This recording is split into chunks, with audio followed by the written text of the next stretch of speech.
সুফি সাধকের বেশে নানা প্রলোভনে অপ্রাপ্তবয়স্ক সুন্দরী নারীদের মুসলিম থেকে খ্রিস্টান ধর্মে ধর্মান্তরিত করার অভিযোগ উঠেছে ফরিদপুরের একটি চক্রের বিরুদ্ধে।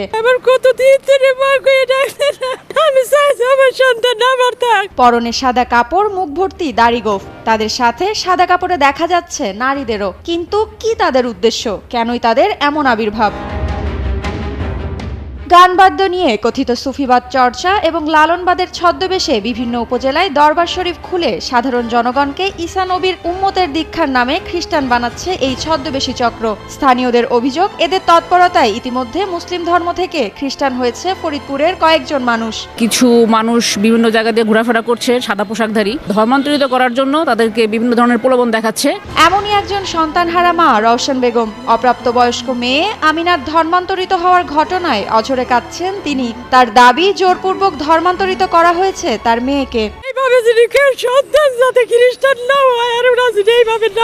আমার মেয়েটা হলো নাবালিকা মেয়ে। আমি মনে করেন আমার কাছে থাকতো, আমি মনে করেন পড়াশোনা করাইছি। এই মেয়েরে ওরা ভুলাই ফাঁস পরামর্শ দিয়ে লোভ লালসা দেখাইয়ে বাবু শরীফুল ইসলাম বাবু আর সিয়াম আম্বিয়া এরা ষড়যন্ত্র করে আমার সন্তানটা, আমার একটা মাত্র সন্তান, আমার একটা ছেলে একটা মেয়ে, আমার এই মেয়েটা নিয়ে গেছে। আমি 250-টিরও বেশি ডিজাইন অপশন নিয়ে ওয়ালটন স্মার্ট ফ্রিজ, বোঝে আপনার প্রয়োজন।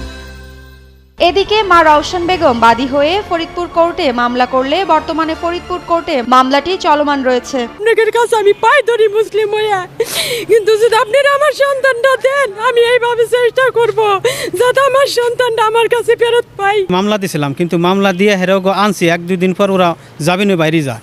তারপর আমি ম্যাজিস্ট্রেটের কাছে কোর্টে উঠাই, কিন্তু ম্যাজিস্ট্রেট আমাকে দেয় না। সবাই যে একত্র হইয়া সবার বিডারে সাইরে দিয়ে আমার মেয়েটারা যিনি উদ্ধার করে পারে তারা সহযোগিতা করুক। মামলার পর আমিনা সহ আরও এক অপ্রাপ্তবয়স্ক শিক্ষার্থীকে উদ্ধার করে টেপাখোলা কিশোর সংশোধন কেন্দ্রে পাঠানো হয়েছে। একই পরিবারের 5 জন দীক্ষিত হয়েছেন এবং একটা মামলা শুনেছি যে চলমানও আছে। আমরা দেখছি ব্যাপারটা, যে আর একটা মেয়ে যে নাকি মাইনর, শুনেছি সে সেফ কাস্টাডিতে আছে। অভিযোগ আছে এই চক্রের প্রধান গোয়ালন্দা পাক দরবার শরীফের নুরা পাগলার বড় ছেলে মেহেদি। নুরা পাগলার বড় ছেলে মেহেদি নুরতাজ ওরফে নুরতাজ নোভা ও তার ডান হাত হিসেবে পরিচিত শরীফুল ইসলাম ওরফে এন্দ্রিস নোভা।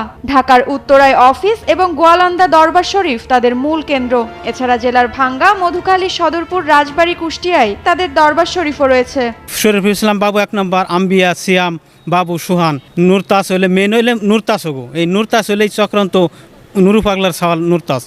আর ও দলের আরও আছে, আমি জানি জুলহাস আছে, আলম আছে, ও দলের এতে এইগুলো লোক। আর মনে করো অনেক জায়গাতে অল্প বয়সের মেয়াকে ধরে নিয়ে খ্রিস্টান চক্রান্ত করে মেয়েরাকে মাথার বেড়ে ওয়াশ করে হেলায়। এই ঘটনায় মামলার আইনজীবী বলছেন, এই চক্রটি জেলার দরিদ্র শ্রেণীর মানুষকে টার্গেট করে অর্থের লোভ দেখিয়ে তাদের ধর্মান্তরিত করছে, যা জেলায় ইতিমধ্যে তোলপাড় শুরু হয়েছে। খ্রিস্টান ধর্ম অবলম্বন করার জন্য টাকা পয়সা বা সমাজে প্রতিপত্তি হওয়ার যে প্রলোভনটা, এই প্রলোভনটা দেখায় সে খ্রিস্টান ধর্মাবলম্বী হওয়ার জন্য সে চেষ্টা করতেছে। তবে সুশীল সমাজের প্রতিনিধিরা বলছেন, অতি দ্রুত এই চক্রটিকে আইনের আওতায় এনে শাস্তি প্রদান করা হোক, যেন ভবিষ্যতে এরকম কোনো ঘটনা আর না ঘটে। সচেতন নাগরিক হিসেবে আমার অনুরোধ যে আপনারা বিষয়টা খুব গুরুত্ব সহকারে দেখবেন এবং যাতে আর এ ধরনের কোনো কিছু না ঘটে।